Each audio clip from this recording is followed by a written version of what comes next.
Kramer for three. Got it! Unbelievable! Puts it up and in.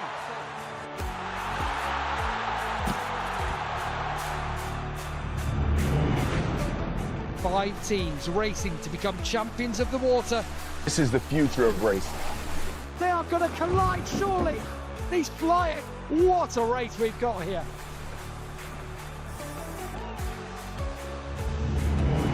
Ronaldo. Oh, genius! Van Persie with an absolute stunner. Yeah! Oh my word! Rosso per Zidane.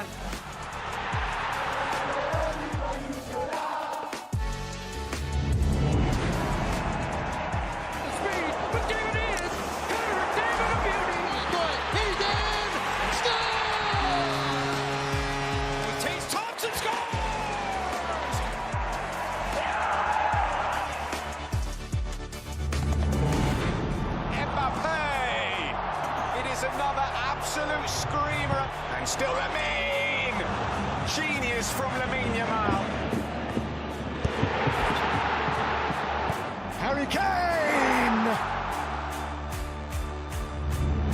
One of the most exhilarating down-to-the-wire championship fights we have seen. The world's greatest drivers gather. Oh, right on the door handles.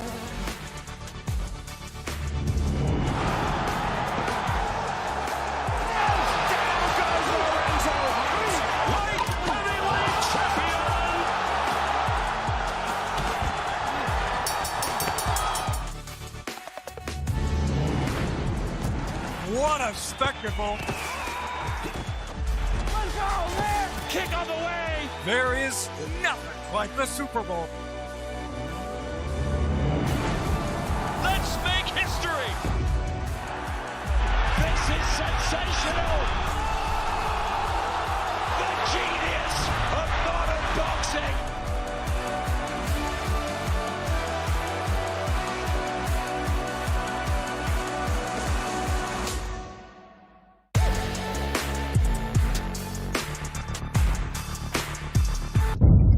The following program is recommended for those 16 and over, as it contains sporting violence, possible bad language, and flashing imagery.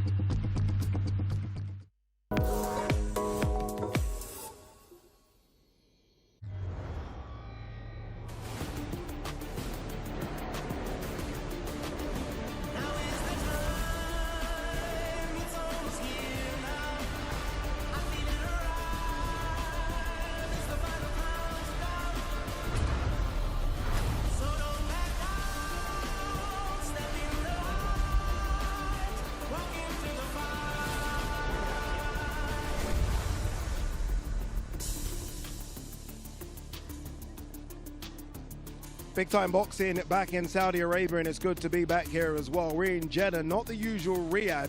We're in Jeddah. AJ fought Alexander Usyk here many moons ago, and it's a big fight for AJ as well. Maybe as big as the Alexander Usyk fight. It's been billed as they come, but AJ takes on the Albanian, the hard-hitting Albanian, Kristian Prenga.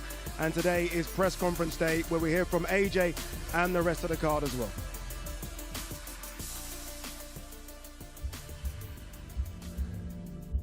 He brought a country together. Probably the most destructive heavyweight in the world. The plan was always to be undisputed. Frankie is coming out of Nigeria. The fact he still wants to fight tells you everything you need to know about him. This is my division. Ever since I come into boxing, I don't do this as a joke. I do this because it's what I do. As LL Cool J said, don't follow the comeback. Every time I elevate, it's something to celebrate. Anthony Joshua is a warrior. John Jones, I went to heavyweight on these featherweights. Keep your youth and maintain your health, cause the future is trouble. But you made for the struggle, and you born with the hustle. I'm a champion, I'm a win, I know. I'm a grind for mine, they can stop me, no. Cause I live to show that it can be done. I'm a champion. For me, it's just my life. I'm a fight forever. This is just what I do.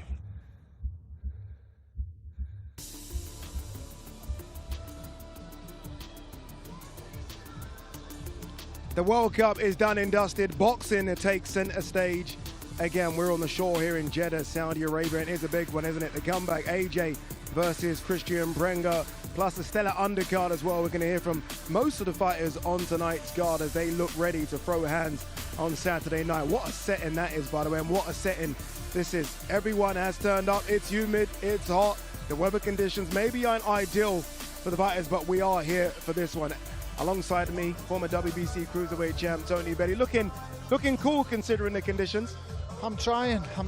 It's this heat is pretty uncomfortable, but listen, we're here, and that's all that matters. Yeah, we are here. Let's talk about the main talking point of us being here. Anthony Joshua is here as well. It's been a tough 7 or 8 months for AJ. You almost felt like it started or ended the year so perfectly with what happened in America. Jake Paul, right? That was a big welcome to America again for AJ. The last time he was there was Andy Ruiz. That didn't go well. And then obviously we started to hear murmurings of an issue in Nigeria, an accident, and here we are now. It's been a tough 7 months for Anthony Joshua. It's unfathomable what he's been through. People cannot understand, and listen, grief is the hardest thing in the world to recover from, and it takes time, and that's what he needs is time. But ultimately, he's used boxing as, I wouldn't say it deterred him, but he's used it to help him navigate his way through it. Yeah. As I said before, grief is horrendous and a horrific thing to go through. Are you surprised he's back this soon? No. Is it a way just to almost, this is the healing? Get back in the gym, get back in the ring? I think it gives him a purpose at the end, and he's not sitting around dwelling on it. You know, he's able to get in the gym, and I know because I've been through it, and being in the gym was the best time, because you just, it's not on your mind, you're focusing on training, you've got an opponent to focus on, and it's the ideal thing, but it soon hits home when it usually finishes. In the summer, AJ made a big development, left Ben Davison, moved over to Alexander Usyk camp. Did that surprise you? That link up now, everyone's kind of laughed and joked, it's almost a bit Apollo Creed and Rocky Balboa. Listen, I do understand it and I do get it. I think Usyk's the person, is the only person where he can fathom he was at his very best and he still lost. Yeah. And he had nothing that he could do about it. And I think it's like, if you can't beat him, join him. And people are saying to me, you know, that doesn't really sound right. Don't overcomplicate things. That's just the way it is. And Usyk finds another gear when he has to. In every single fight in his career, when he's needed to turn it on, he's done it. And I think Anthony Joshua wants to kind of tap into that potential and kind of tap into them expertise. Physically, AJ, I think, always looks fantastic. We were speaking to Eddie Hearn today, and they said that, or Eddie said, sorry, that even physically he's gone up another level in this camp. Like, he's doing things that maybe he hasn't done before, which is hard to believe because you almost feel like AJ ticks every single box, but he looks like he's unlearning some bad habits and learning some good ones. Listen, I think aesthetically and athletically he's the best heavyweight I've seen from our country probably ever. I've never seen an athlete like him. But it just comes to the mental makeup and what he's doing that's in training. Is it the right thing? Just because you look amazing doesn't mean you can perform amazing. That's not the way it goes, especially in boxing. So I think a lot of it is the mental side, it's the tactical preparation. These are the things that he's learning and picking up on. People forget he's achieved so much so quickly in boxing. A record amount of number of bouts to an Olympic gold medal, a record number of bouts to the Unified Heavyweight Championship of the world. He's done everything super quick, and when you do things super quick, you're going to play catch up at some stage. And I still feel like he's learning on the job, but I expect now to be seeing him at his very best, and this should be his peak years coming up. The elephant in the room is Mr. Tyson Fury. He's doing his own thing right now in Thailand. He takes on Marius back. How difficult for AJ to concentrate on what's in front of him, Kristian Prenga, when the carrot being dangled is the fight he's won for a decade? I'll be honest, I think the last thing on on Anthony Joshua's mind is Tyson Fury. Really? Yeah, I just think he's coming in here with the sole focus of Kristian Prenga and the other activities that have unfolded in his life over the last 7 months. But I don't think he's given an absolute smidgen of thought to Tyson Fury. He's not somebody, Adi, who is thinking about the future and ahead. He's answering questions about it. Normally, though, AJ would say, I'm not going to ask questions about it until I get through my next opponent. Yeah, but he has to answering questions about it. He has to answer the questions because that's what is making this fight so interesting, that he's answering the questions about the future. But when he comes away from here, his focus is on the fight. He's not focused on anything else but Saturday night. Kristian Prenga by many has been labeled as a club fighter, right? That's kind of what he's been doing on the American scene, fighting club fighters. But what he is doing is knocking out all these club fighters. So I guess he's a level above. How dangerous is Kristian Prenga? He can punch. Listen, I think he's a poor man's Ajit Cabello. He goes the body quite well. He moves around reasonably well. He doesn't have one outstanding attribute, but he can dig. And I don't care who you've knocked out. When you've got 20 wins and 20 by knockout, it just suggests you're heavy-handed and you can punch. So no one's going to want to take a right hand off Kristian Prenga. You know, he can punch, like I've said before, and I keep repeating myself. But outside of that, I don't see much. He telegraphs an awful lot of his punches. Although he does move around, he's quite flat-footed. He's moving around on heavy legs, but he still does move. I don't see him being super dangerous. What I do see is if he comes out and just lets his hands go and starts flying Anthony Joshua might think, oh, this wasn't in the script. He's got to jump on any kind. He's got to put doubt in Anthony Joshua's mind from the first bell. So he's got to try and take all the belief and confidence away from Anthony Joshua straight away, because if Anthony Joshua gets a snip of any confidence, it's over for Kristian Prenga. You know, I was thinking about this with AJ. Obviously, look, Jake Paul was technically a fight, but ultimately it really wasn't. So the last time we saw AJ in the ring with a real boxer was quite a long time ago, Daniel Dubois. It was. That's a long time. It was, and it'd be insane to let Anthony Joshua go into the ring with Tyson Fury without having off the back of facing Jake Paul. That's not an ideal warm-up opponent in any way, shape or form. So Josh is a perfect, diligent athlete.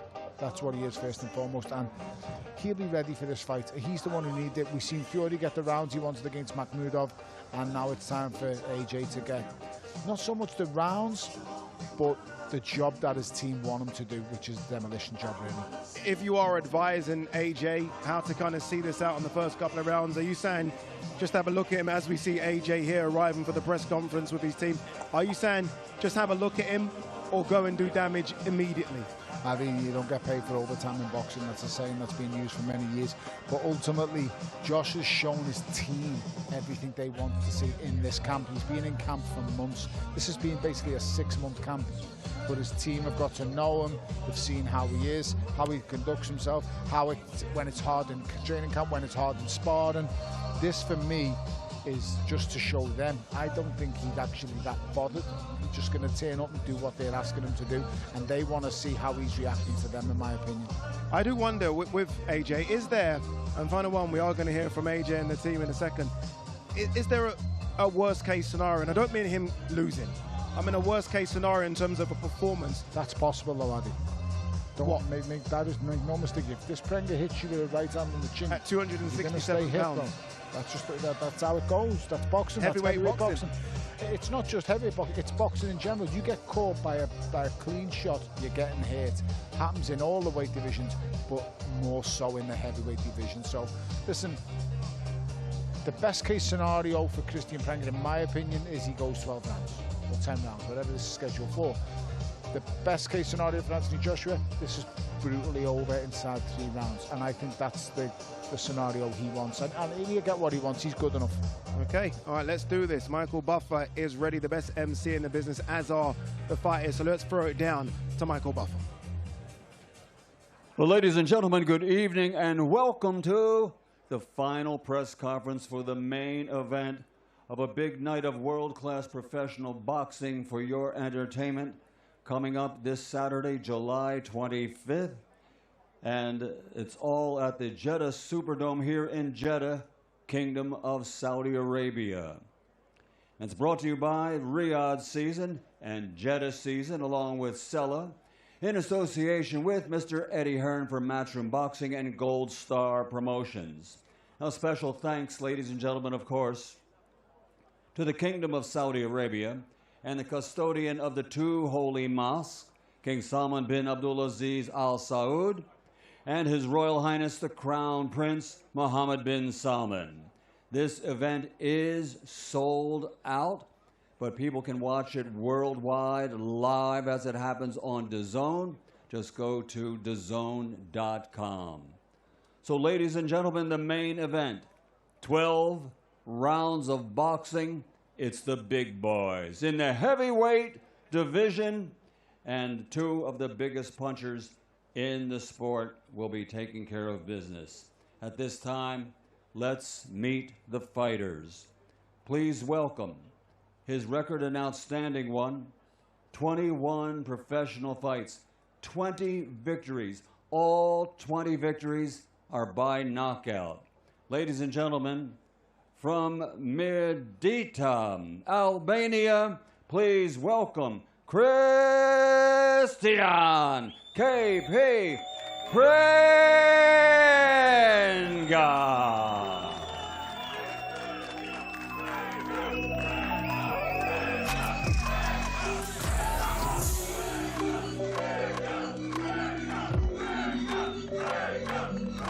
And his opponent, ladies and gentlemen, since capturing Olympic gold in 2012, he now has an outstanding professional record that stands at 29 victories.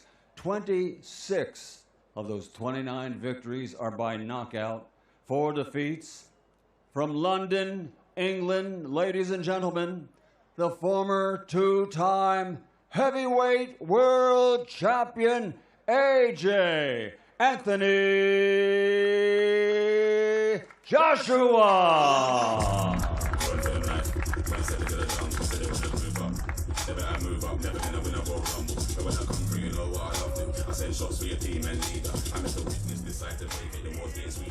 And ladies and gentlemen, at this time, let me turn it over to our host for the evening. He's the SJA award-winning presenter, Mr. Jamie Ward.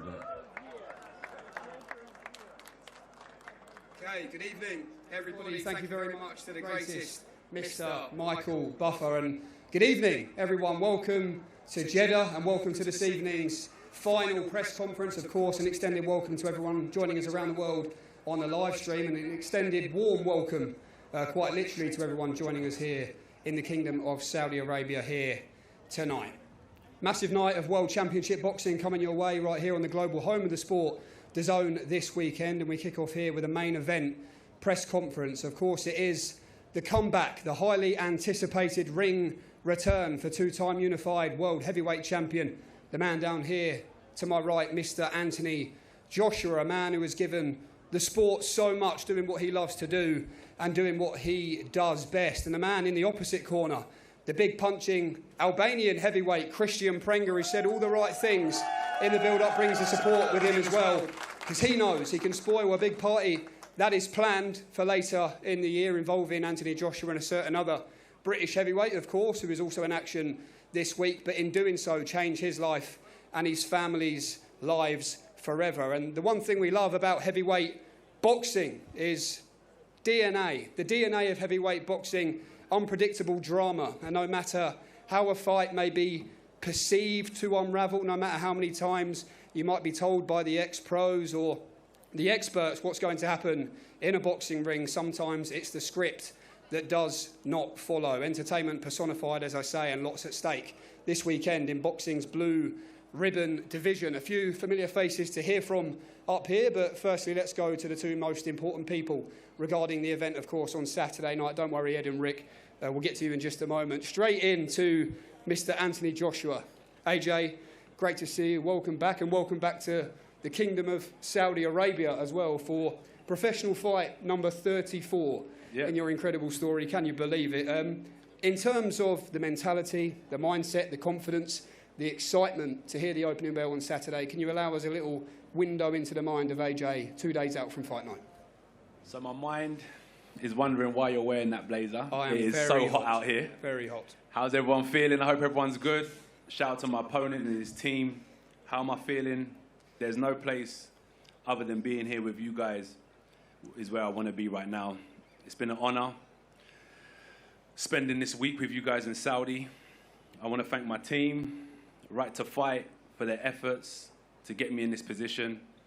We've been working since January, working hard, keeping my head down, aligning all my stars, and I'm fully focused. I understand there's a big picture.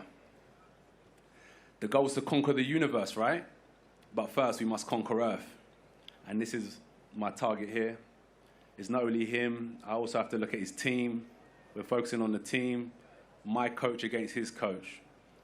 My physio against his physio. My strategist against his strategist. This fighter against that fighter. And may the best man win.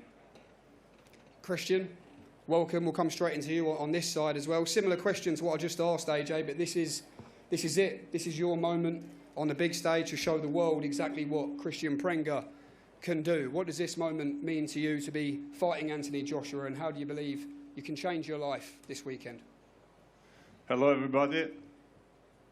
First thing I want to say thank you to Turkey. He made this happen for me here. It's a big opportunity. I work all my life for this. I waited all my life for this. And I hope I'm going to show the world on Saturday who I am. Well, much more from both sides of the main event in a little moment. Let's bring in some of those familiar faces I mentioned. Firstly, down there to Mr. Versace himself, Mr. Rick Reno. Rick, another big night in store here in the Kingdom of Saudi Arabia. It's become the home of big-time boxing over the last couple of years. But this fight in particular, as AJ just referenced there, it's a huge fight in the heavyweight landscape. What excites and intrigues you most? Well, I'm intrigued by the fight coming up in 2 days because, you know, Prenga is an unknown commodity, but when you have an unknown commodity, it makes for a dangerous fight, especially when the guy's a puncher. It's one thing we know about Prenga more than anything. He could punch, and in the heavyweight division, as everyone knows, a fight could end at any moment with one punch. But, you know, AJ is dubbed by some as the landlord. He thinks there's a lot of squatters right now in the heavyweight division. He feels it's time to start collecting the rent again, and he's going to be looking to collect the rent this Saturday night. We'll see if Prenga's going to pay the rent or whether he's going to say, I'm buying out my lease. And Eddie Hearn as well. What a story it's been between yourself and Anthony Joshua, back by each other's side once again on the big stage. No matter where you are in the world, no matter who he's fighting or what's at stake, for you personally, what always makes these occasions special? Well, you can see the turnout, the expectation, the anticipation of an Anthony Joshua fight always remains the same. The consistency remains the same from him and the team. The mindset remains the same, and the challenge is a big one on Saturday. We know that, you know, and we chose Kristian Prenga for a reason, because he's a real challenge. You know, he's got a country behind him. He's got an opportunity to change his life, but he gets to swim with the big boys on Saturday night, and we get to find out if he needs armbands or not. And if he doesn't, then it's going to be a real fight. If he does need them, it's going to be over very quickly.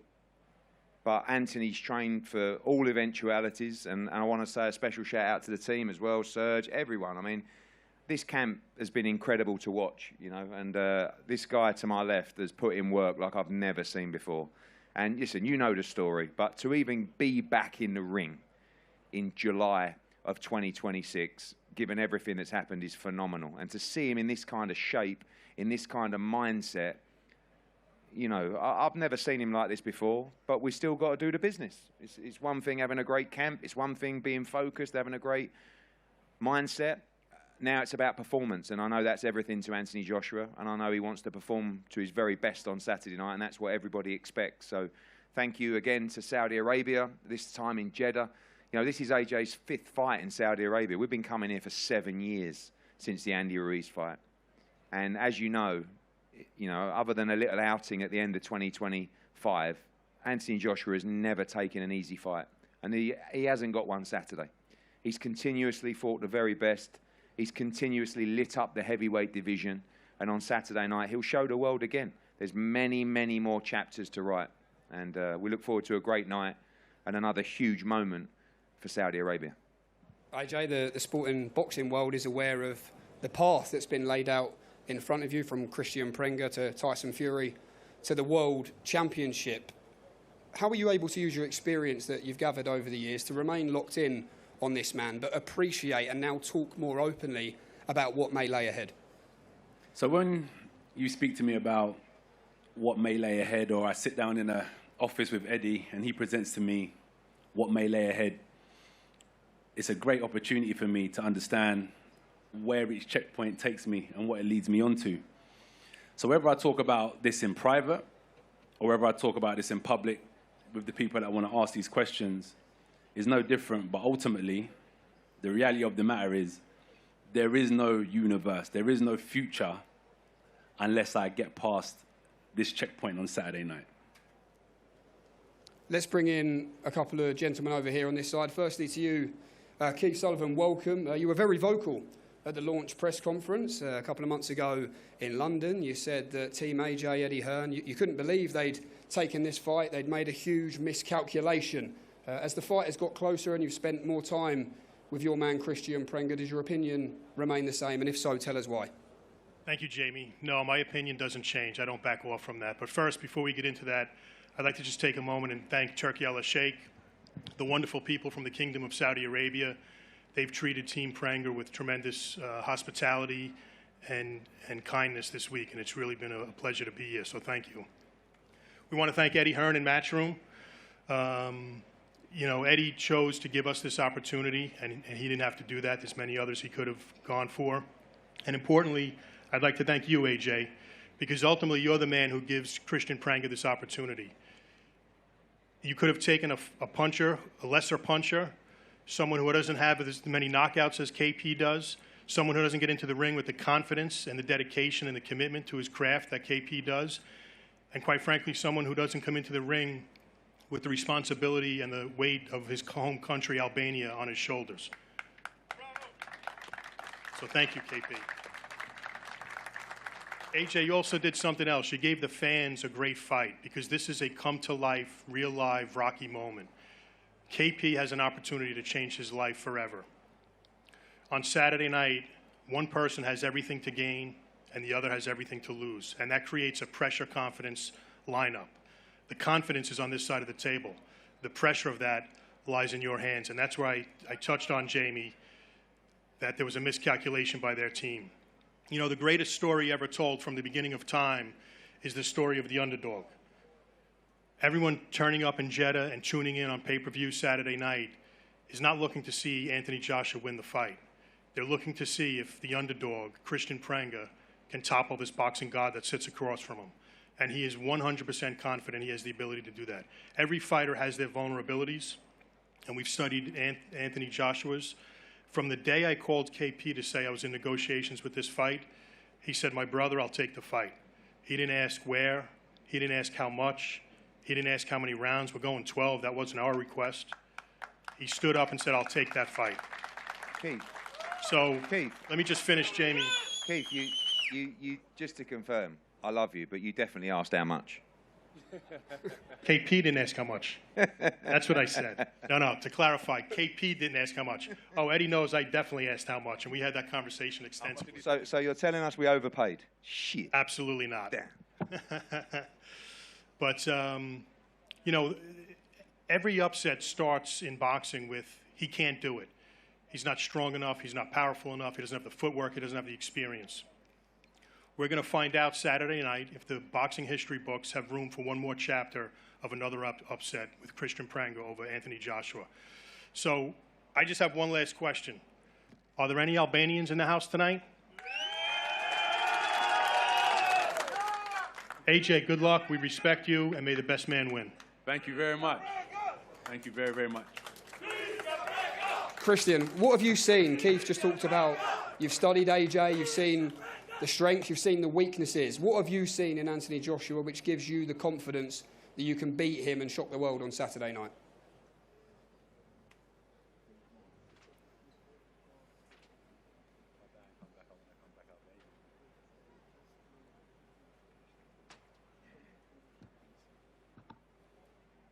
Çdo bokser I ka dobësitë e veta, dhe I ka gabimet e veta në ring, çdo bokser I ka, po unë I kam pa gjitha, ja kam pa gjitha neshet, unë siç e kam thënë dhe përpara jam rrit me Anthony Joshua, ka pa është një ndër bokserat më të mëdhenj, është legjend. Ja kam pa gjitha dobësitë, kam ja tregu gjitha të shtunën.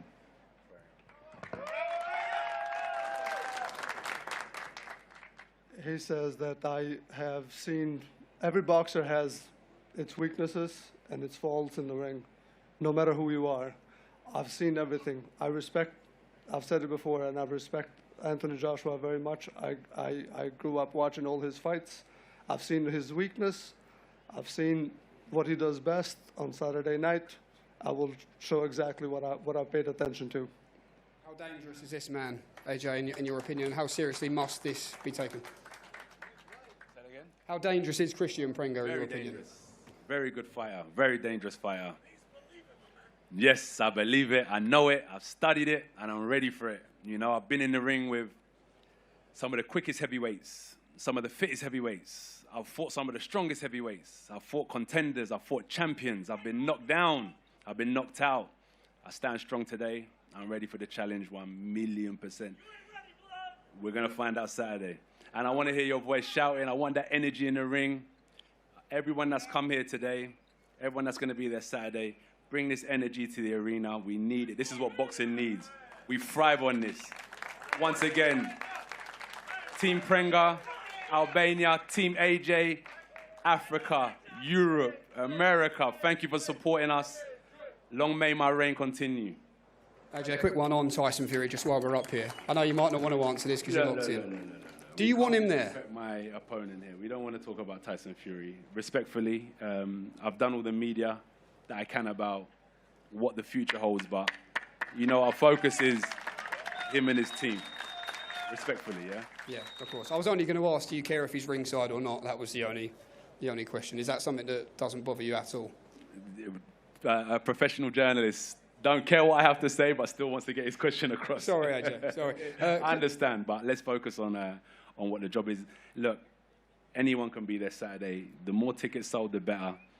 But we're in the ring, and it's just me and him, and that's where my focus is. Kristian, in your mind, the power, the record says you can punch. What have you seen be in the final moments of this fight? How do you believe you beat Anthony Joshua on Saturday night?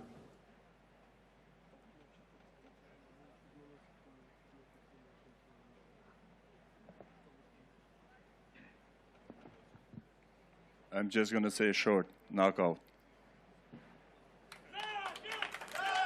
Does that ever change the way that you want to win the fight, AJ, when you hear that? It's nothing that you're not used to, of course. Sorry? Does it ever change the way that you want to win a fight when you hear that energy? As we know, you know, he knows as well. God is the best planner, you know. Who knows what will happen? Fate's already written, but we wish him well. Honestly, there's no hard feelings. It's just two solid, competitive people that want to come together and put on a great show for everyone around the world and everyone in attendance. There's no hard feelings, no jealousy, no envy. I just want to win. I'm motivated, I'm passionate, and I just want to show to myself how good I am. This is a chance for me to prove that all the training that my team's put in, you know, is paying off. They want to see everything that they put into me pay off. I'm just a product. They keep pushing me, and on Saturday I'll show that everything that they've told me and the work that I've done has not been in vain, you know? So, yeah, that's it. Who knows? Can he knock me out? I really don't believe it, but only God knows that. AJ, and a final message to everyone watching back home as well. Everyone, let's go. Tune in live on DAZN, July 25th, the best platform for boxing, the home of boxing. If you don't know, you better get to know. See it on billboards. To everyone in Albania, to everyone in Europe, America, Africa, Asia, all across the world. It's going down Saturday night, the return, the comeback, the one and only Kristian Prenga. Anthony Joshua are going to throw it down in the heavyweight division. AJ, a pleasure as always. Thank you so much for speaking to us, and Kristian as well. I believe we're going to bring the pair of you to the front for a face-off. Thank you.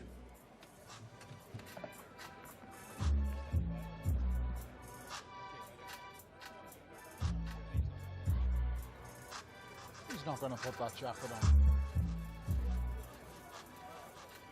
There you go. All said and done. By the way, Kristian Prenga's manager, Keith O'Sullivan, speaks really, really well. He almost convinced me as well that Kristian Prenga is going to do a job on Saturday. At least look a lot better than many expected. Here we go, a face-off. We saw it in London. We were there for that one. We see it again now, Tony. It's a big boy. It's a big lump. But we're soon going to find out at the level he's really at. And as I said before, I can't find footage of the defeat, but he's tasted defeat at a far lesser level than this. So expect him. I just think he's going to get the fight of his life when he feels the first jab off AJ. The speed of AJ, the fluidity when he's on point and on game, which he's telling us all he is. Kristian Prenga's in for the shock of his life. Yeah, I think a big mistake was made, and it was made by Jake Paul when he asked AJ, I think, to come in and weigh around 245 pounds. I think AJ looks frightening at this kind of weight. I think he's still got the strength, he carries that. Physically, he's very imposing. The speed's also there as well now, so he's ticking every box. Listen, these guys, I think Josh is still trying to figure out what's his best weight. Yeah.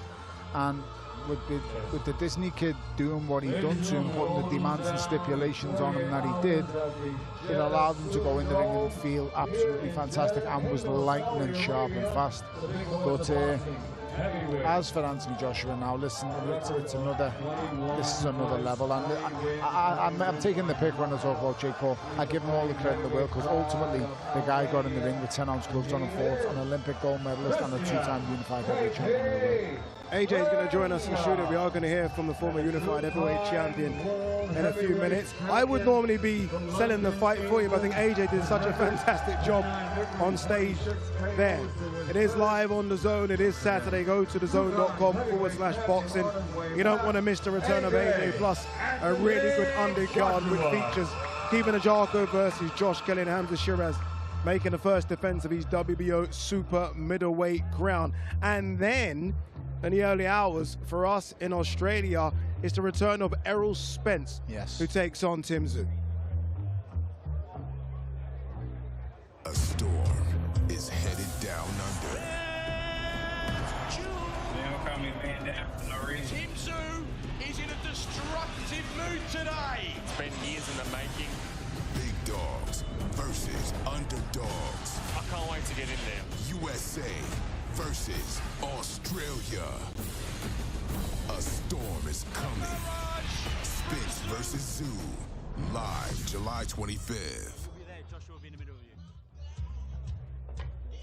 Yeah, it's a big weekend of boxing on DAZN. Once we're finishing Jeddah, our attention does turn to Sydney, Australia, as Errol Spence Jr. and Tim Tszyu get it on down under. You can buy that one at DAZN.com/boxing, or save some money and sign up to DAZN Ultimate. Turning back to a matchup in Jeddah, when Saturday's main event was announced, I sat down with Anthony Joshua to discuss his ambitions as he steps back into the squared circle.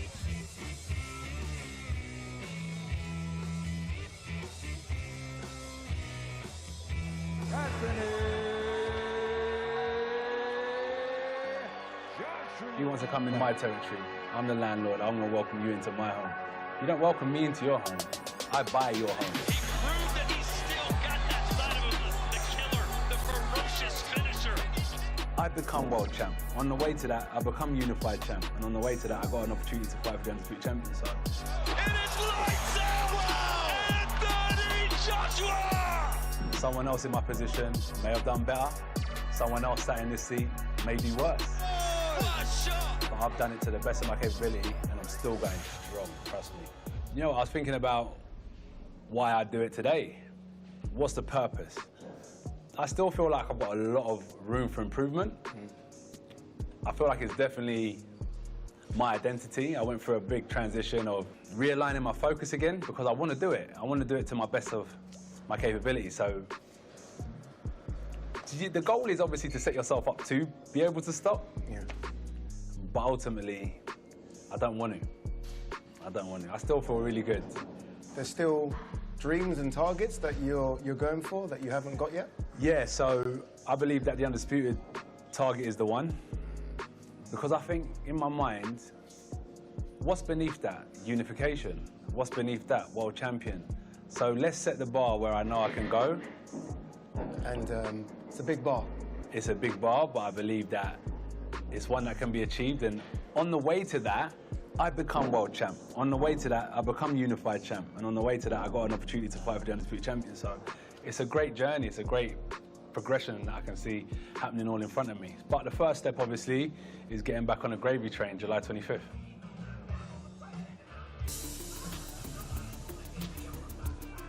It's a beautiful shot, isn't it? Jeddah does look really good, especially on the coast like this. A nice tourist attraction. Boxing has taken over for the weekend. Anthony Joshua, the main attraction on Saturday, he takes on Kristian Prenga. I believe he's supposed to be finding his way to us, but as AJ always does, he stops, he takes photos, he signs autographs, he says hello to everyone, and I can see him now maybe making his way to us. It is such a big fight for him. He's had so many big fights in his career. The next one's always the biggest one, but this one unlike the rebuild after Ruiz and the rebuild after Alexander Usyk, you can't rebuild if you lose to Kristian Prenga. No, I don't believe you can. No. To the top and bottom of it, Eddie. This is not a must-win fight. This is everything. Just win or bust. Yes, without a shadow of doubt. And I'm going to be totally honest. I think the manner of the victory is a huge part of this as well. I believe we have to see a conclusive knockout early doors. Yeah. I think scraping by Kristian Prenga is not enough. It's just not enough. Is that pressure that AJ would be putting on himself as well? Would he be saying exactly that? And we'll ask him the questions when he gets there. Would he be saying this can't go past 4 or 5? Or would he be saying I need rounds? Well, let's not forget the accident that happened at the start of the year. We don't know if he's going to put an actual number on himself. We're just looking at it from journalists and pundits and analysts from the outside. How we think it should go. He might go, I want 7 rounds here. And like Tyson Fury done against Makhmudov, I believe he could have got rid of Makhmudov if he wanted to, but he didn't. He wanted rounds. And I think it's all about what Anthony Joshua wants. Anthony Joshua's at the level now where he's good enough to dictate and determine fights of this level to end when he wants them to, I believe. AJ doing the media rounds, I knew this was going to happen, I really did. So as soon as he went past that way, I was like, okay, they're going to stop him, and he will stop as well. 36 now is Anthony Joshua. Physically, still looks really good. 36 for a heavyweight, still relatively young if he's not taken much damage. Prime? I would say prime years. He's physically grown as much as he's going to grow. He's filled out as much. He's come into his man's body. I mean, I've seen the best of Lennox Lewis around this age. That's when he was at his very, very and best. Vladimir Klitschko as well, who I know AJ looks up to. Yeah, a fantastic athlete, a specimen and a machine. So I think I class Anthony Joshua alongside them in physical terms. So that's why I'm saying I think now he's coming into his absolute peak. How long does he have left? Will he be thinking of the end? No. He won't be thinking 2 more years, 3 more fights. I don't believe a fighter is going into camp like Anthony Joshua is and thinking the end's near. I don't believe that for a second. I think he understands the next loss is the end, depending on who the loss is to and the way he loses. But ultimately, for me, I think he'll be thinking, I've got 3-4 years. It's whatever he determines and wants, Addy. That's the big thing. What does he want from boxing? Because believe you me, boxing is always going to need Anthony Joshua. Eddie said that it was Eddie and I guess AJ's team that picked Kristian Prenga. Why pick someone that punches like Prenga? Why not just go for someone? Look, there are no feather fisters in the heavyweight division, right? But there are people that punch less harder than Kristian Prenga. Why take the risk and go with someone that's had 20 wins and 20 knockouts? Because there's danger. It's a danger aspect there. What do you want him to do? Do you want him to go out and get Dave Allen? Or do you want him to go out and say, right, I'm fighting Johnny Fisher, and everyone's just going to go crazy? Do you want to say he's going to fight Marius Vac? Everyone's going to go nuts. Would they? Well, of course they would. If he was going to fight Marius Vac, everyone would be on Josh's back right now. Considering what's happened at the start of the year, people still would. Because he comes under so much scrutiny. This is the guy who's an Olympic gold medalist. This is the guy who's been the face of boxing since 2012. This is what he's done. This is what he does. And the people demand so much of him. And they expect expectations from him all the time. And he's used to it. So, believe you me, if he was facing Marius Vac, no one would care and they would all slate him. I don't care what you say. Kristian Prenga beats Marius Vac. He's 44 years old. Of course it does. So maybe, fight. And maybe for AJ, you need that fear factor to know that, okay, this guy is a puncher, so I need to stay switched on. Say whatever you want about Kristian Prenga and his technique and his boxing ability. The guy can punch. That's the fact. And in the heavyweight, all fighters can punch, but in the heavyweight division, it's a little bit more relevant and it's a lot more dangerous. So he ticks the boxes. Here he is. The big man is here. Tony, wow. Good to see you. Good to see you. How's things? I'm good, man. You look well. Thank you so much. He's probably going to lose a couple more pounds in the weather as well. Pretty humid. Yeah, I don't think people back home know how humid it is here. It's really hot. It is really hot. But it's really good to see you both. Yeah? It's really good, yeah. Two good guys on boxing. Thank you very much. Good fellas. How are you, sir? Trying, brother. I'm good, man. Yeah? Yeah, I feel good. Here we go. Another fight camp. It's been a few fight camps. Does this one feel completely different? I say this because obviously it's the same training team, but does it feel completely different than the Jake Paul one? Yeah. In terms of just what you've been doing in the gym? It's like a natural progression. First time I was with the team was about building data and like pushing me, but it was to see like, I don't know how to explain it, but it was just about collecting data. But now there's a roadmap now. This is what we're going to do. We built data from the first training camp, and this is exactly what we've got to do to get you ready for this fight. So it's a lot harder. I've been in the gym a lot longer, and a lot of improvements have been made, basically. Okay, we noticed last camp you weren't doing this, so it's interesting because when you talk about film study, it's good to film study your opponent, but I also done a lot of film study on myself. As I said, the first camp was a lot of data, film study, and so on. Now I've been able to improve my own game and also look at ways to defeat Prenga as well. So it's been a good progression. You looked really well. I just think you too, bro. No, you just look really well. Listen, you're getting into now. A lot of people are calling this the comeback, and I just said to people before, I don't really like the comeback because since 2012 you've never left. Nah, I think if you look at some fighters like Mayweather back in the day or Shakur Stevenson as today, and they used to fight once a year, twice a year. You know, they're champions, but this is like a championship level in terms of the media obligations and stuff. So this will be my first fight this year, and God willing I win, I'll be out again. So we've just been consistent. It may not be as frequent as people want, maybe 4 times a year, 5 times a year. You've done that a couple of years ago, though, and it was how many times back to back? Yeah, we used to do 7, 8. But, you know, different level of fighter back then. Undercard, so I wasn't the main attraction, didn't have anything like media pressure, but we're on course. It's not really a comeback. It's even after the Usyk fight, Josh, the rematch, you went and had fights back to back to back, and it was quite a quick progression of fights. So you've shown that you're the one who's relevant and present all the time. You don't go missing. Like, you ain't retired 15 times. Like, you ain't John McClane. Who we talking about? I don't know, I'm just saying. Who are we talking but about? you ain't done that. Yeah, no, Me point in saying is, you'd arrived in 2012, and I've said this before, changed the game.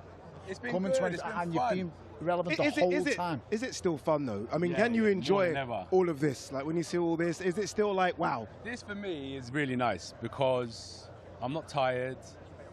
I've worked hard. I believe in the training that we've done. I believe in myself. I'm going to have fun on Saturday, do my job professionally, but I'm going to enjoy the process. And yeah, it's fun. It's a big blessing. It's a big blessing. It is tough.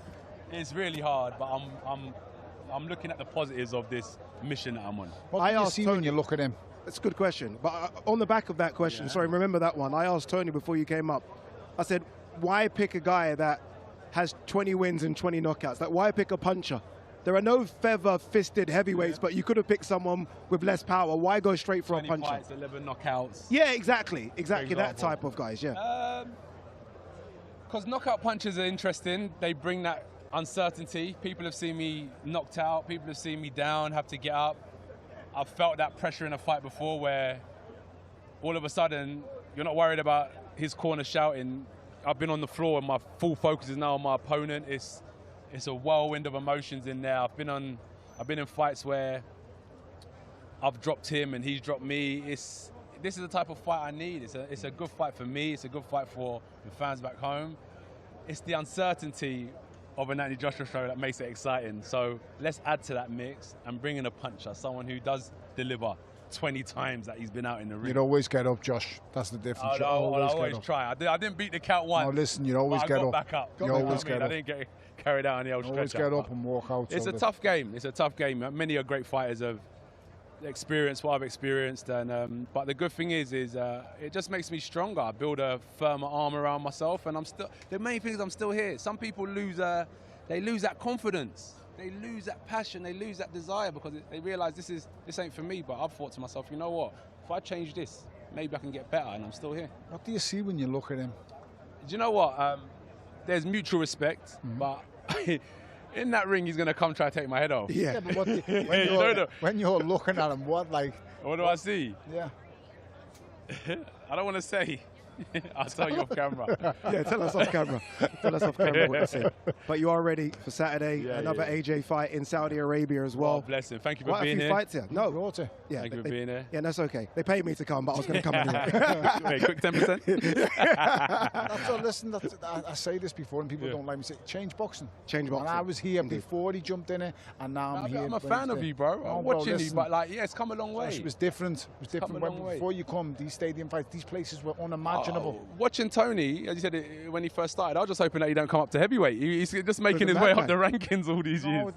People just don't give the credit where it's due. Nah, it's come a long way, boxing. Frustrates It's me, come a Josh. long way. It has come a long, long way. And what it is we do need TVs, broadcasters battling who wants to host this sports event. We need sponsors, and it grows the sport. It definitely does. I've seen an increase. It takes a lot of hard work, but it's not really me playing a part. It's people like you researching, making boxing pretty, making it sexy, making it enjoyable to listen to. I listen to all of your podcasts, all of your interviews, and it's amazing to see how many people are actually talking about boxing now. And honestly, it's amazing. Fitness classes and stuff like that. It's amazing. And that's down to you. Anyway, I feel bad because the guys on stage are sweating as well. Oh, are they ready? They're ready to go. Oh, mate, Thomas is they're ready. Thomas, over to you for the undercard, sir. Ladies and gentlemen, once again, welcome to the final press conference for the comeback. It's World Championship Boxing this Saturday, July 25th, from the Jeddah Superdome in Jeddah, Kingdom of Saudi Arabia. It is being brought to you by Riyadh Season, Jeddah Season, and Sella, in association with Eddie Hearn for Matchroom Boxing and Gold Star Promotions, with a very special thank you to the Kingdom of Saudi Arabia and the custodian of the two holy mosques, King Salman bin Abdulaziz Al Saud, and His Royal Highness the Crown Prince Mohammed bin Salman. Well, a few reminders, ladies and gentlemen. This great event is sold out, but you can watch it live worldwide on DAZN. Buy now at DAZN.com. Let's now welcome our press conference participants already seated. First, from Lima, Peru, Cesar Maravilla Diaz. From Haryana, India, let's welcome Nishant the Devastator Deb. A native of Poland, now fighting out of Taunton, Somerset, England, Pavel, the Polish King August. From Kolding, Denmark, Jacob Bank. From Acapulco, Guerrero, Mexico, let's welcome Alvino, the Cobra Herrera. From Tokyo, Japan, Reito Tsutsumi. From Belfast, Northern Ireland, Kevin Black Thunder Ajarko. From Sunderland, Tyne and Ware, England, Josh Pretty Boy Kelly. From Erding, Bavaria, Germany, Simon Zuckenhuber. From Ilford, Essex, England, the Quiet Storm, Hamza Shiraz. We also welcome the CEO of Ring Magazine, Mr. Rick Reno, and the chairman of Matchroom Sport, Mr. Eddie Hearn. And now we hand things over to your host, Mr. Jamie Ward. Thank you very much, Thomas Schreiber, and a thank you to all of you as well for your patience in the heat, and a thank you to all the fighters up here as well. We just had the main event press conference, lots at stake in the heavyweight division and lots at stake for all the fighters competing on the undercard. 13 fights in total to look forward to on DAZN this weekend from the Jeddah Superdome. Different stories, different moments in different careers for all the fighters up here. Some stepping up in level of opposition and in rounds scheduled. Some looking to change their lives and legacies forever by becoming world champion. And for two world champions up here, two newly crowned world champions, down here to my right in Josh Kelly and Hamza Shiraz, looking to come through this in their first defences respectively, I should say, and push on to unifications later on in the year and indeed beyond. Before we hear from all the fighters up here, a quick word from the CEO of Ring Magazine, Mr. Rick Reno. Rick, in the heat, I think that Versace shirt is actually sweat-proof. There's not a drop in you, or you've changed it, one of the two. But a quick word on this undercard. A great undercard to look forward to, as it always is on these shows here in Saudi. But what is your pick of the show from what you've seen in the build-up and on paper? Well, I mean, the undercard is a mix of everything. We got contenders, up-and-coming prospects who are looking to become superstars, and we got 2 world title fights. I mean, we got Dev, who's up-and-coming guy, very talented. Reto, who's 4-0. He's being fast-tracked to a world title shot. He's facing an opponent who is 18-0. And, you know, we'll see how he does in this fight. And it's only going to get tougher and tougher because he wants to get a world title shot as soon as possible. You know, obviously, the king of New York, Hamza Shiraz, he's making a defense of his title. He's returning very quickly. And not too many opponents wanted a fight with Hamza Shiraz on that short of notice. Simon raised his hand. Not too many other guys were raising their hands. It's a chance of a lifetime. He knows he's up against it. It's an extremely tough fight, but if he wins, it'll change his entire life. But I know Hamza's looking to conquer the cities one at a time. He's looking now to become the king of Jeddah. And, of course, Josh Kelly's making his first defense of his title. You know, tough fight, undefeated challenger, confident. And I have people telling me that it might be the fight of the night.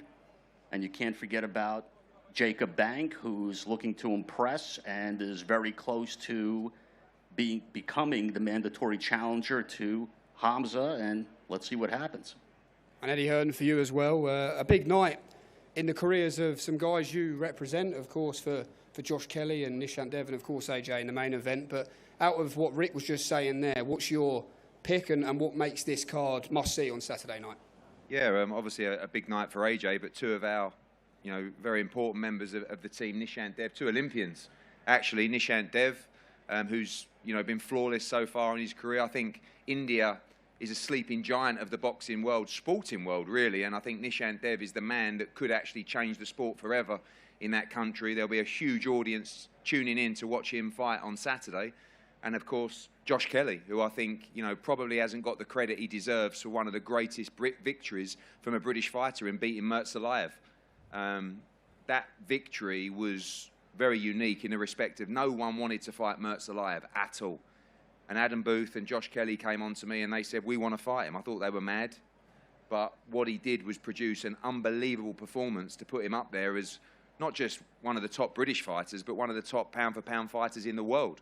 And now he sits in a division with so many big fights, so many opportunities. Boots Ennis, our guy, looking to try and unify the division. That's a huge fight between the two. Fundora, Virgil Ortiz. But this is a tough fight. We know Kevin Ajarko very well, 18 fights, undefeated. This is an absolute opportunity of a lifetime for him, and it won't be easy. But I've always felt that Josh Kelly, with confidence, is a pound-for-pound quality fighter. And I think the victory over Murtalayev is going to really give him that belief to go on. And when he's on, when he's switched on, when he's in the flow, he's a phenomenal fighter to watch. And you'll see that on Saturday night. And as Rick said, you know, Reto, Suzumi, a lot of fighters with other promoters. Hamza here, who we love, you know, a fantastic fighter, fantastic representative of British boxing. Good to see him so active. You know, we got a couple of 168-pounders waiting for him as well, and he's a brilliant fighter. And it's a brilliant undercard, Jamie. You know, Anthony Joshua fights don't really need undercards. Here you've got 2 world championship fights from 2 great British fighters and a whole load of talent as well. So a fantastic night live on DAZN. Absolutely, Eddie. Let's hear from the fighters then competing on Saturday night on this, the pay-per-view portion of the card on Saturday night. And opening that segment of the card will be India Olympian Nishant Dev, who continues his professional journey, this fight number 7 for the 25-year-old in his second scheduled 8-rounder against 10-2, Cesar Diaz of Peru. Cesar, let me bring you in first. Down the end there, I believe you have your translator, hopefully in the front. Great stuff. Cesar, you're up against one of Matchroom's best unbeaten prospects. Have they made a mistake, and how determined are you to make this opportunity count on Saturday? Cogiste la pelea con uno de los prospectos más duros de Matchroom. ¿Tú piensas que ellos cometieron un error en haber aceptado esa pelea contigo? Buenas noches con todos. Antes de todo, agradecido con Dios por haberme traído hasta acá. y poder aprovechar esta oportunidad. Nada, yo creo que realmente se equivocaron. He venido concentrado, llevo haciendo un campamento de varios meses con mi equipo en Puerto Rico. Soy de Lima, Perú. Tengo rato que no veo a mi familia y estoy mentalizado en hacer un buen trabajo el día sábado. They made a mistake. I took this fight with wanting to beat this guy. I've been in Puerto Rico since April, far away from my family, doing a solid camp in order to chop his head off, and we're ready to go on Saturday night. Okay, interesting start. Nishant, let's bring you in straight away down there. Look, you've been flying the flag all around the world, not just as an amateur, of course, for your country of India, but now as a professional as well across the United States, to Ghana as well in Africa, and now here in Saudi Arabia. What does it mean to you each time you're on this platform to fly the flag for India on the global stage? First of all, I would like to thank Edihan, Matchroom, my Riyadh season, each one of them, Turki Ali Sheikh, His Excellency, that he took my name in Riyadh season, and every fighter have a dream to be fight in a big stage like this and undercard of a massive great boxers like Joshua, and it's been a very active period of me from since last year, and I'm ready to put a great performance on Saturday night. I'm ready to show the world that I'm the best. Okay, great stuff. Well, that fight, Nishant Dev against Cesar Diaz, 8 rounds in the super welterweight division, opens the pay-per-view section of the card on DAZN on Saturday night. Fight number 2 on the live portion is a cracker of a battle between 2 unbeaten super middleweights with very healthy records on paper and both world ranked as well. But this weekend we might well get a good insight into who may well be the real deal and an emerging star in the 168-pound division, of course, with interest, I'm sure, of both on the fight up here in the Chiefs' support. Jacob Bank versus Pavel August. Pavel, let me bring you in first straight away. Look, coming off a great win against Simon Zackenhuber, who joins us up here on the table as well. Some thought it might have been you who landed the fight with Hamza Shiraz, but you've got another unbeaten fighter in the way on Saturday night. Is this your chance to really show the world how good you are? Yeah, hello everyone. Yeah, definitely is. I beat Zackenhuber back in April, and I thought, you know, I might get a world title fight. You never know, but Zackenhuber got it. I wish him all the best. I've got nothing against him, but I've got another hard job to do against Jacob Bank. So, yeah, I'm looking forward to that fight. How do you believe you win this fight, Pavel, against, as I say, a fellow unbeaten fighter? I've got to do a bank job on Saturday. Like it. Well, Jacob Bank, let's bring you in as well. Similar fight to yourself, of course, and similar year you've had. Coming off great wins against the likes of William Skull on the big stage in knockout fashion. What does this fight represent in your story, do you think? This is my first time in Saudi Arabia. It's warmer in Denmark. Yeah, I'm not here to show I can beat Pavel. I'm here to show I can be all the best fighter in super middleweight. And what is the dream path for you? You're very well ranked, I believe, number 2 in the world and top 10, 15 in the world with 3 of the 4 governing bodies. You have a world champion sat here. Is that the ultimate dream, step by step? Yeah, I think my dream sitting with my side. Right? Well, Hamza Shiraz, I'm assuming that's the man you're referring to. Yeah, it is. Hamza, I'm assuming you're going to have to get used to this. Now you're a world champion. The target that's on your back is probably going to stay there. Yeah, no, for sure. I said that as soon as I won the world title. But listen, I'm just grateful for the opportunity this weekend first, and then we can crack on from there. Okay, great stuff. Well, also on the card, Reito Sutsumi skips the 8-rounders and jumps straight into the 10-round territory when he faces unbeaten Mexican, the Cobra, Alvino Herrera. Let's bring in Reito straight away with your translator as well here.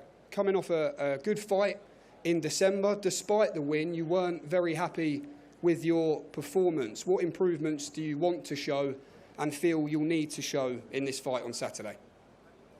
昨年12月に、サウジアラビアで素晴らしい試合をしましたが、ご自身ではそのパフォーマンスにあまり満足してなかったそうですね。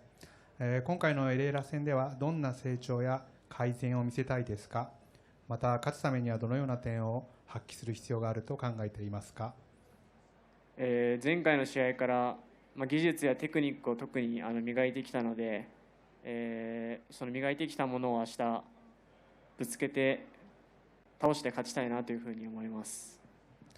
Since my last fight, I've improved my skills and sharpened my technique. I'm looking forward to showing those improvements in the ring and getting the win against Herrera. Yeah, we look forward to seeing you back in the ring as well, Reito, one of the best young prospects in boxing right now. Alvino, welcome. A similar question, a big opportunity for you on Saturday night. You've been on a great knockout run to beat a young prospect and thrust yourself into great opportunities. How do you see yourself beating Reito Tsutsumi on Saturday night?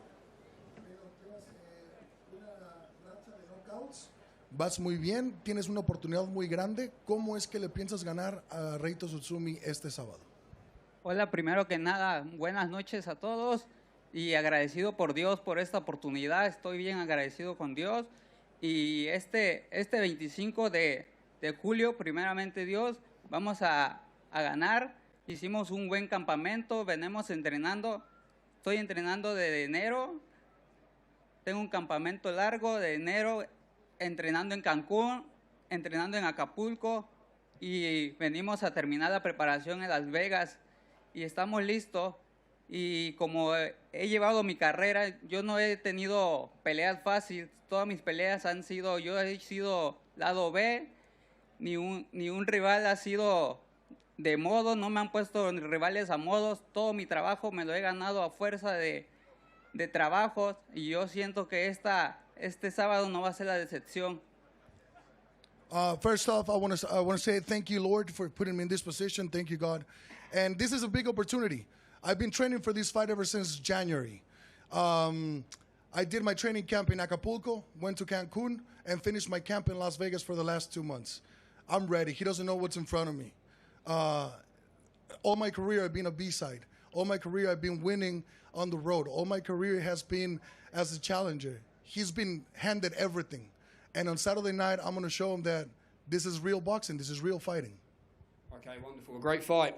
That is 10 rounds. Tsutsumi versus Herrera will lead us in nicely to the first of 2 World Championship fights on, as Eddie Hearn said, a stacked undercard to look forward to here in Jeddah on Saturday night. And I love this matchup between these 2 next fighters we are going to hear from. It's been building and bubbling up nicely in the fight week and in the build-up as well. Newly crowned IBF World Super Welterweight Champion PBK Josh Kelly, who produced a career best performance to dethrone the then seen as the boogeyman, the danger man at 154 in Bakram Murtazaliev to take the belt back home in fantastic fashion. A masterclass performance that night for him, but in front of him, an unbeaten fighter, a hungry fighter who has everything to gain here on Saturday night, has had a fair bit of frustration, has had to do things the hard way, but he's earned his opportunity to be here and believes in knockout style he'll take the world title back home to Belfast on Saturday night. Eddie, a quick word just again for you on this fight. We've enjoyed the build-up. What are the big questions for you ahead of this one? Well, I mean, Josh is proven. You know, I mean, you don't go and beat Murtazaliev unless you're an elite 154-pounder. Josh has always had the ability. He's now sits as one of the most prominent figures in world boxing, certainly in British boxing. So Josh is proven, and we know Keevan's a great fighter. You know, we've worked with him before. He's always been in great fights. He's been on a good run. He's 18-0. He had the terrible luck of the fight falling through for the final eliminator on the day. And now he's walked into this opportunity. So he's coming. I mean, he could change his life forever with victory. But the guy to my right, as I said, when he's in his flow and he's confident, he is a phenomenal fighter. And him and Adam Booth, just like they chose Murtazaliev, bizarrely, they also chose Keevan Ajako. And they said, we like that fight. We'll look great in that fight. We'll look scintillating in that fight. And we'll win that fight by knockout. That's what they told me. And they told me they were going to beat Murtazaliev. So I can't doubt them, but this is a proper fight. This is a great fight. Great fight. I mean, look, we talked about doing this fight you could have done it in Sunderland, you could have done it in Belfast, it sells out everywhere, but we're here on a huge card in Jeddah, and the winner will go on and fight one of the biggest names in the sport. Scintillating. That sounds like a word out the Adam Booth vocabulary, absolutely. Josh Kelly, welcome. Look, first defence for PBK on Saturday night. How did the the feelings compare for you in comparison to how they did in January, defending champion this time round? Because there seemed a bit of a different swagger about Josh Kelly in Saudi this week. Yeah, firstly, I'd like to thank God. I'd like to thank Eddie, my team, Adam, everyone. We're in great shape. And being a world champion does something to you. And I thought it was a myth beforehand, but the things I'm getting told and how I'm going about my work in the gym, it's just different, Jamie. It's just different. It's just a different version of me. Like when Eddie said, the confidence, when I've got that confidence, it's a hard night for anyone, any of the top guys, Boots and Fundora, anyone. So I'm going to come in here on Saturday, show there's levels to this game and put on a fantastic show. Kevin, before we talk about the specifics of the fight, just a word from yourself and what this opportunity means. It's been your pinned tweet for, I believe, about 10 years now about becoming world champion and exactly what it means to you. But for the purposes of this, now we are here a couple of days away from fighting for a world championship. Tell us exactly what it means to Kevin Ajako and why. Yeah, to win on Saturday night, I mean, everything to me, obviously, I can create history becoming the first Black Irish world champion. To be an Irish world champion be a privilege, but in the process, I can create history, and it's something I've always dreamt of. So yeah, listen, it's been a tough journey. I've had to do it the hard way, but I'm here now, and I'm ready for Saturday night to put on the performance of my career. Josh, you've spoken throughout the build-up and as well this week about there being a specific moment when you will just see the confidence fade away from Kevin Ajako. You haven't specified when that will be or what will cause it, but why is it that you feel that way? It'll be early on. It will be early on. I'll just show you on Saturday, Jamie, there's levels to this game, and what I did to Murtazaliev was, I mean, why wasn't he just walking through us and tossing punches? Because he was feeling the shots, and it was such a disciplined performance to win the rounds just enough, but not do too much work. I mean, the IQ is there. It's the best it's ever been, so I can't wait to enjoy it, relax, look pretty and put on a show, baby. I can't wait. Come on. Do you know what he's referring to, Kevin, throughout the build-up? But as I say, it's bubbled up nicely. There's been different versions of sparring stories. You've called him a waffler on social media, but what have you made of what Josh has been saying in the build-up? Not much, to be honest with you. Listen, he's going to be confident. He's world champion, and he's obviously a good fighter, but this nonsense that I'm going to lose confidence early on, I've heard it all before by previous fighters, you know what I mean? And I'm still unbeaten, I'm still here. So, listen, I expect him to say stuff like that. I expect him to be confident. He's not world champion for no reason. But it's my time to go out and prove everybody wrong, just like I have for the last 3-4 fights, you know what I mean? I've been the underdog, the B-side in the last 3-4 fights, and I've always come out on top. So, listen, I'm prepared for the best Josh Kelly, and you're going to see the best Kevin Ajako on the night, and no doubt it's going to be a great fight. I believe that I'll create history on Saturday night. I will run through brick walls to become the first Black Irish world champion, and if I have to beat the best Josh Kelly, then so be it. And you said, Kevin, you have the edge in mentality over Josh Kelly. What gives you that self-belief and confidence as well when you look at the two of you? I just believe the things that I've been through in life, in the ring, outside the ring.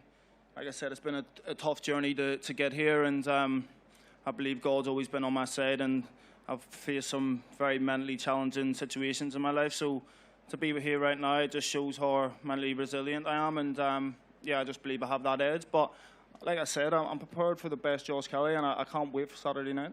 Josh, deep down in your mind, what have you seen being the outcome and ultimately the ending of this fight? How do you beat Kevin and keep your belt? This is a couple of ways I can go about it, but I keep seeing the image of him on the floor every time. It's weird because it's the exact same colour shorts I pictured and the shorts he's wearing. I pictured that months before, so it's a weird one. I'm getting some premonitions again, like the Murtazaliev thing. It's a weird one, but yeah. I just feel relaxed, man. I'm too hot up here. I want to slip out the seat in a minute if you keep me talking like this, Jamie. But yeah, I'm going to keep it moving and pass it on to Hamza, because I guess he's sweating even more than me in that tracksuit. Absolutely. In one word, though, Kevin, final prediction or one sentence, how do you become world champion on Saturday night? Kevin Ajako will win any way necessary, whether it's a knockout or 12-round war. Like, I'm ready to become the first Black Irish world champion, and I will, like I said, I'll jump through brick walls to create history. I'm prepared for the best Josh Kelly. I'm in the greatest shape of my life. I've had a great camp, so I can't wait for Saturday night. What a brilliant fight that is. One more. They didn't ask for this fight. Let's get that right, Eddie. We asked for this fight. As soon as the fight in Vegas fell through, my manager was straight on the phone to the matchroom asking to fight Josh Kelly. So it's not like they chose me. No, you did ask for the fight, but so did they. No, they did. It's just the truth. I mean, Adam said, you know, what about Kevin Ajako? That's a great fight. So, yeah, no, I mean, you have to ask for the fight. You're a challenger. And you were unlucky. Or you might have been lucky. Maybe you wouldn't have beaten Brandon Adams. Who knows? But you're here now. You've got a great chance. But I can only tell you, you know, when your fight fell through, Adam got straight on the phone and said, it'd be a nice little voluntary defence. So let's see if they pick right. Gracias. Well, it's an early mandatory, so it's not a voluntary, so we'll leave it at that. Yep, through our request. Oi, oi. Oi, oi.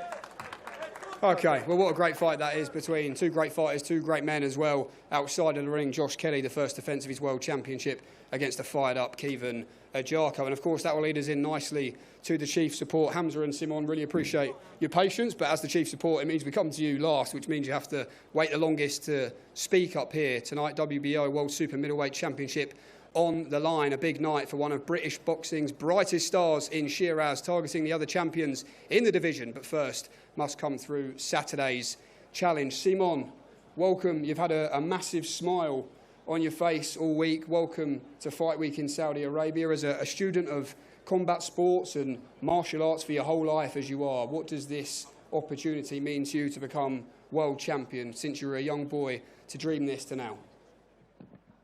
Hello, yes. This opportunity means obviously a lot for me. It's like every young fighter's dream to become champion one day. And so that was the reason why I worked so hard. And as you see, I sit up here. Hard work pays off. Everyone knows that. And it will pay off on Saturday night. And we spoke about this a little bit in the build-up as well, Simon. Many, as I said there, picking Hamza to be a real future star of British boxing and picking him to maybe defend the belt and win on Saturday. But you said you don't mind that. You like being the underdog. What do you like about that, and what mentality does that give you ahead of Saturday? Yeah, you know, actually I like it because nothing to lose, everything to win. I don't even... Thanks to Pavel August, I don't even have to fear about losing the zero or something. It's just nothing to lose, everything to win on Saturday night. Hamza, welcome. Similar question I asked Josh Kelly, but for you, first defence. Does it feel any different for you this week? Now, I guess you're the man that everyone is after in this super middleweight division.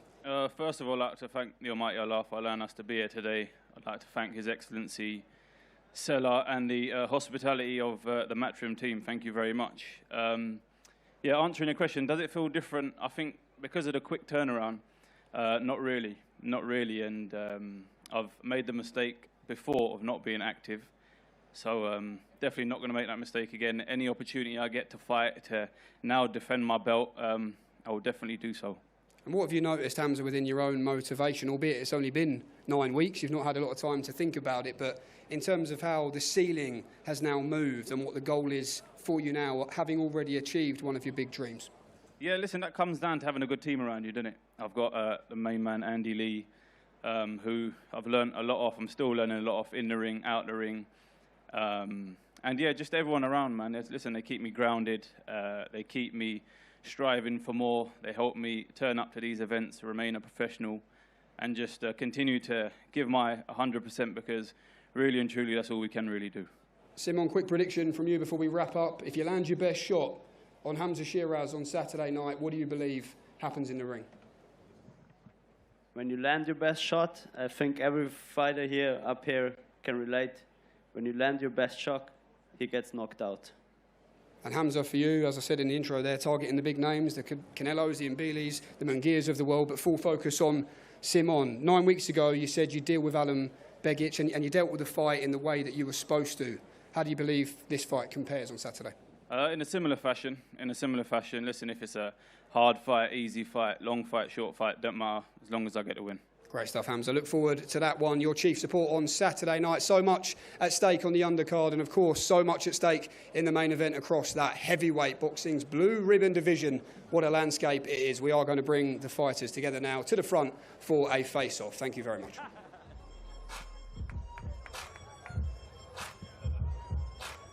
There you go, undercard in the books as well. Good to hear from all the fighters. Good to hear from a fired-up Kevin Ajako, who I know well has been wanting his opportunities, gets a big one. Remember, he was supposed to go to America to take on Brandon Adams. That fell through the last hurdle. I'm happy that he gets an opportunity for a world title fight.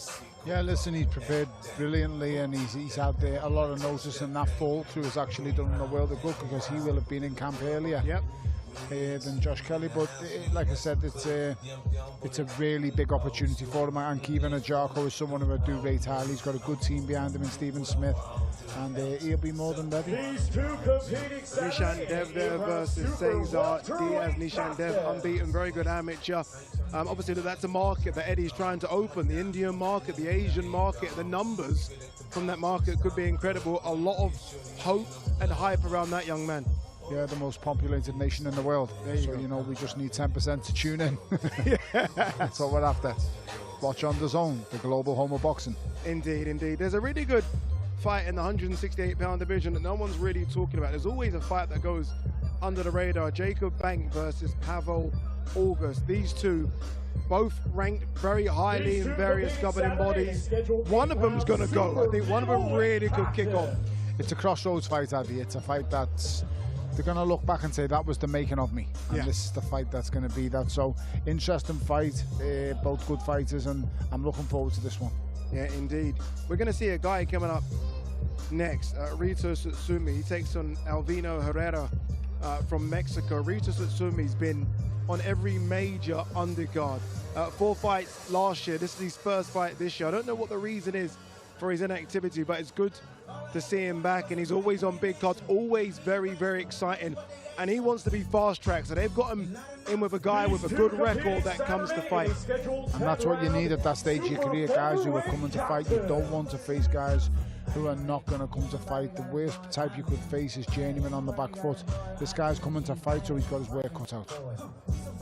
Josh Kelly proudly waiting to the left of me with his IBF title. He's seen us, he's given us a little point. Kevin Ajako on the opposite side. What an intriguing matchup this is. Two very, very good boxers, both of them. Yes, both massively skilled. Both can box in various ways on the front foot and on the back foot. Both have underrated power. Yeah. Josh Kelly was spot on when he said Mirtsalayev just couldn't walk through him for a reason. And very true. It is very true. And with no one seen that coming, let's be brutally and totally honest, we all thought he'd lose. I thought he'd give a great account of himself, but he got the job done. Against the Ajako here, you've got a guy whose dreams are right there. He can touch them, Addy. His lifelong dream and goal is right there. It's within touch and distance. And I think that will draw the very best out of Kevin Ajako. And he will be going out on a shield in this fight. Yeah, let's not forget, this is the Ajako that's beaten Ishmael Davis, very strong, big 154-pounder beat. Troy Williamson, who's now who's gone on to win a European title. Exactly. At 2-weight, 3-weight divisions above. So Kevin Ajako's shown he does belong here. He just hasn't had the matches, or you know, it just hasn't felt for him. At the right time, he's been very unlucky, injuries and things that haven't gone his way. But now he's here. He's got his moment, and you can see with these having a conversation here that both of them are loving themselves. They both of them really fancy the chances, and this is a good fight. Yeah, and look at the stage as well. They're here. They're in Jeddah, Saudi Arabia. It's a big fight, the main event. I think so as well. I think both of these guys, and you heard what Kevin said, he's trying to become the first black Irish world champion. That's the carrot that's dangled in front of his face. This is mental warfare. Why do we not have a mic there? No, this is mental warfare. This is each other trying to get in each other's match, because both of these guys are commenting on each other's bravery and who thinks they can take the most and who's gonna look for the back door. That's what these will be talking about here. Who is going to look for the back door when it gets tough? Because Josh Kelly has now got to a place where he's a world champion. He's fulfilled his dreams. It's not about getting there, it's about how much you want to keep hold of it. Josh Kelly will be favourite, obviously, as the world champion. How close are we talking? 60-40? I do rate Josh Kelly highly, but I do rate Kevin Ajako massively as well. I'm a fan of both. I edge towards Josh Kelly purely because he's shown us what he can do when his back's against the wall. And speaking to Adam Booth and a psychology coach, he's massive now on, I've gone to another level. He's got to show it now, but he's got a very good coach in Adam Booth, and Kevin Ajako's got a very good coach in Stephen Smith. A little push and a shove there. There won't be any pushing and shoving in this one. Hamza Shiraz takes on Simon Zakenhuber. Hamza Shiraz, first defense of his WBO super middleweight crown that he won against Alan Begic on the undercard of Usyk versus Rico Verhoeven. Hamza wants all the smoke, but what he does want more importantly is activity. If he doesn't get the big names, he'll fight anyone. An active fighter is a happy fighter. I think the most important thing here now for Hamza Shiraz is don't switch off. Do not switch off and the world is his oyster. I think Hamza Shiraz is potentially pound for pound the best fighter in the country. He's probably the most avoided super middleweight in the world. He's somebody who's got it all at you, and under the tutelage now of Andy Lee, he's only going from strength to strength. I rate Andy Lee massively and the important role he's playing in Hamza Shiraz's career. There you go, 2 world title fights. AJ, obviously the main event, some really good, intriguing undercard fights as well. We didn't get to see the prelim guys today. We are going to see them at the weigh-in, but let's remind you of what's coming your way on Saturday, starting with those prelim fights as well. Sultan Al Muhammad takes on Efren Basildic. A lot of these guys now really making their names on Riyadh season cards. Omar Hikal, we know his dad actually fought Alexander Usyk in the amateurs. He takes on Brian Castellano. Mohamed Maburak takes on Brian Zapata.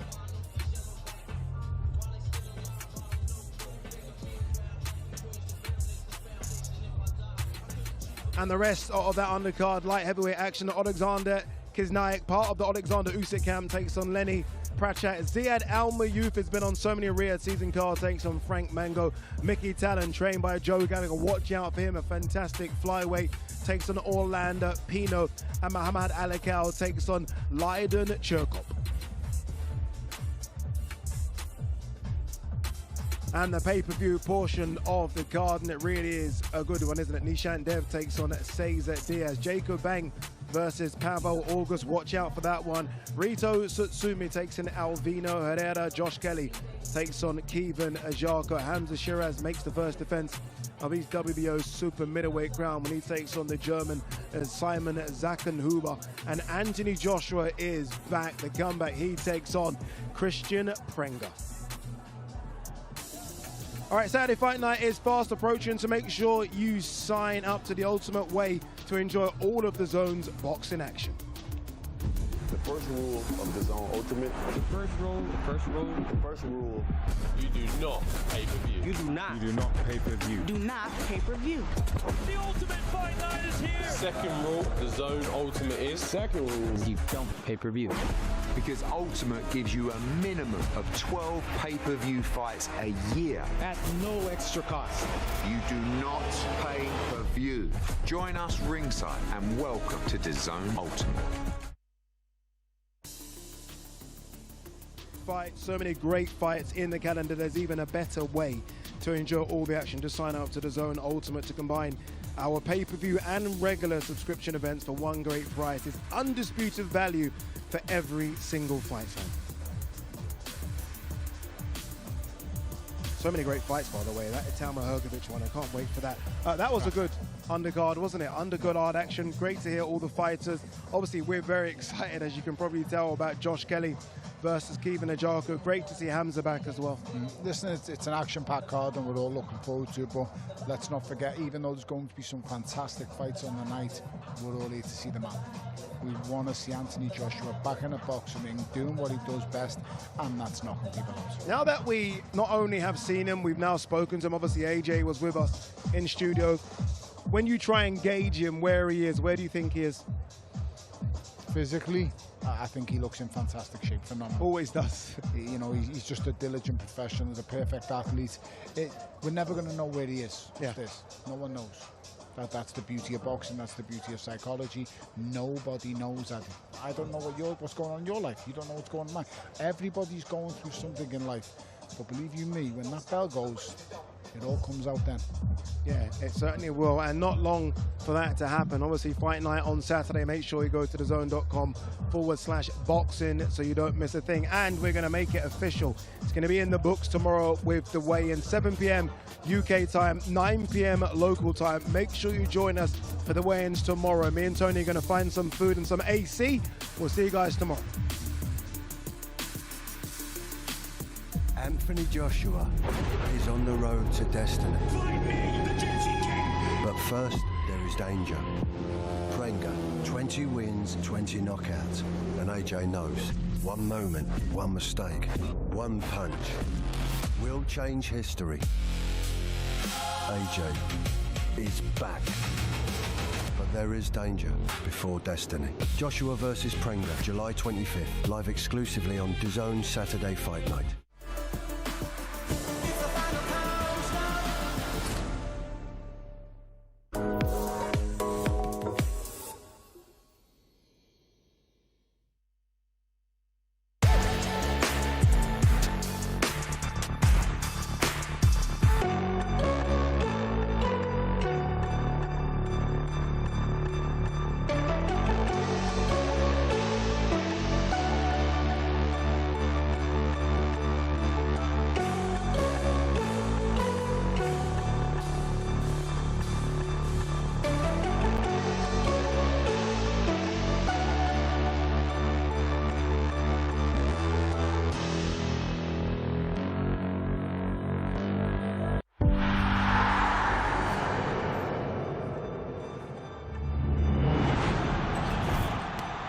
Kramer for three. Got it! Unbelievable! Puts it up and in.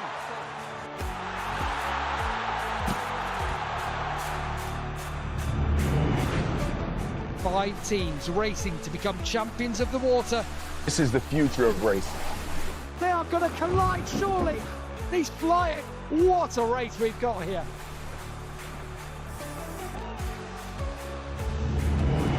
Ronaldo. Oh, genius!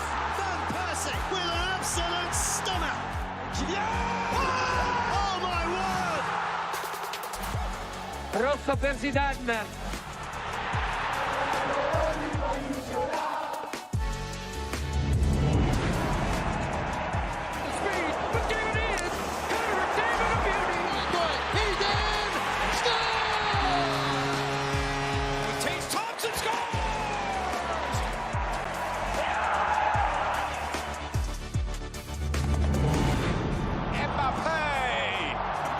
Another absolute screamer, and still Lamine!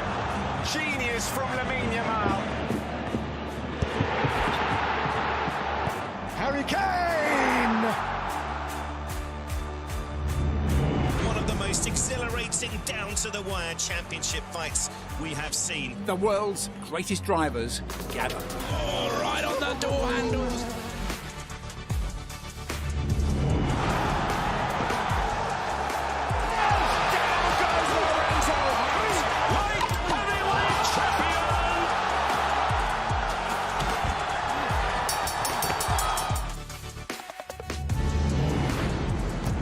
What a spectacle! Kick on the way! There is nothing like the Super Bowl.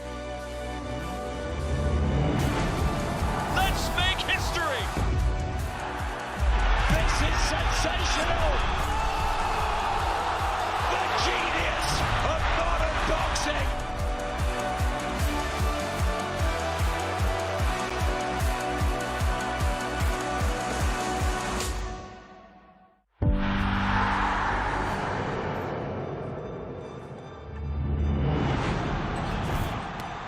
Kramer for three. Got it! Unbelievable! Puts it up and in.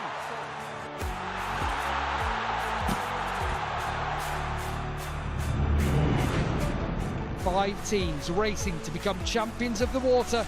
This is the future of racing. They are going to collide, surely. He's flying. What a race we've got here.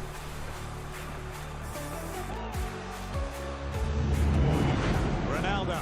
Oh, genius! Van Persie with an absolute stunner. Yeah! Oh, my word! Rosso per Zidane.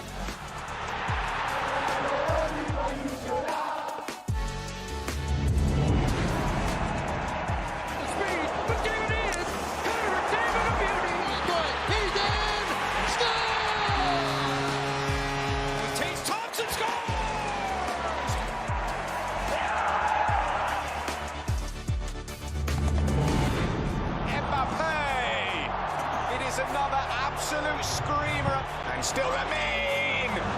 Genius from Lamine Yamal. Harry Kane!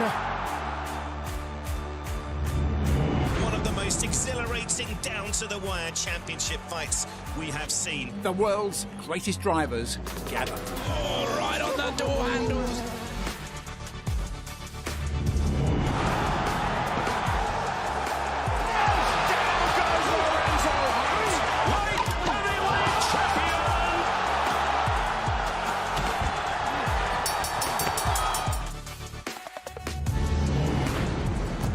What a spectacle. Let's go, man! Kick on the way. There is nothing like the Super Bowl. Let's make history. This is sensational. The genius of modern boxing.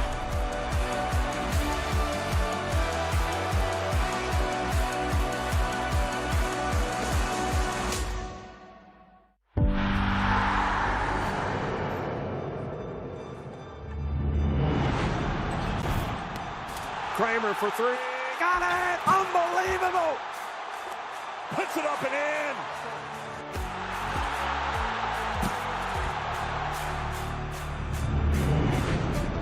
Five teams racing to become champions of the water. This is the future of racing. They are going to collide, surely.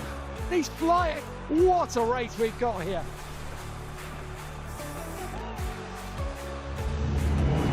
Ronaldo. Oh, genius! Van Persie with an absolute stunner. Oh, my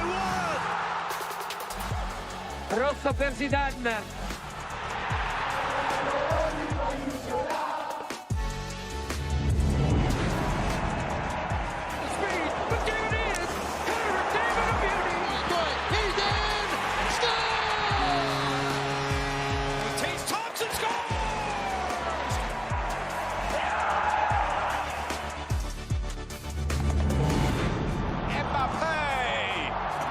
Another absolute screamer.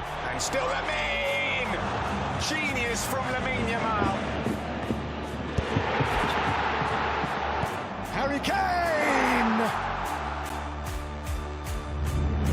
One of the most exhilarating down-to-the-wire championship fights we have seen. The world's greatest drivers gather. Oh, right on the door handles.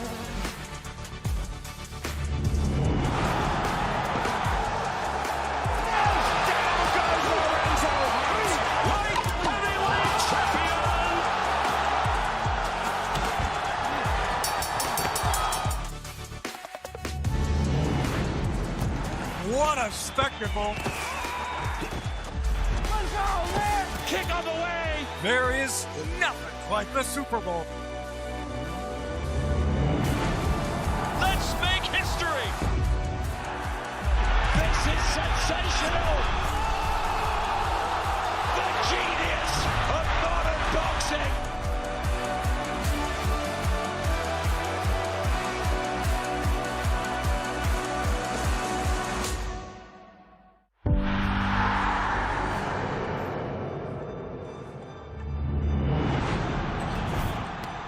Kramer for three. Got it! Unbelievable!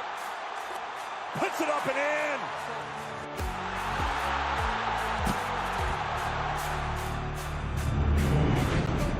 Five teams racing to become champions of the water. This is the future of racing. They are going to collide, surely. He's flying. What a race we've got here.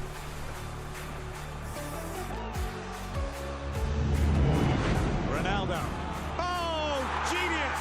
Van Persie with an absolute stunner. Oh, my word! Rosso per Zidane.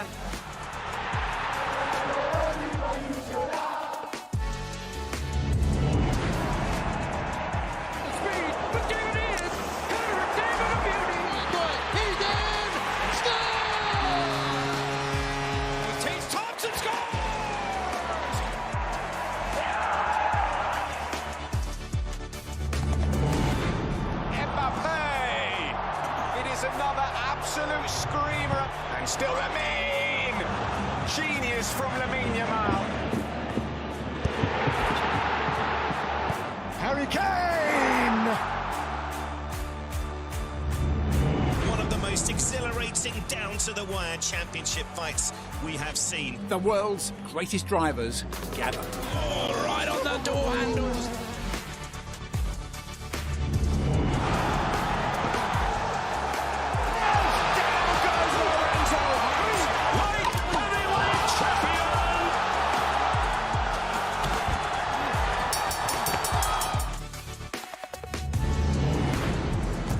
What a spectacle. Let's go, man. Kick on the way. There is nothing like the Super Bowl. Let's make history. This is sensational. The genius of modern boxing.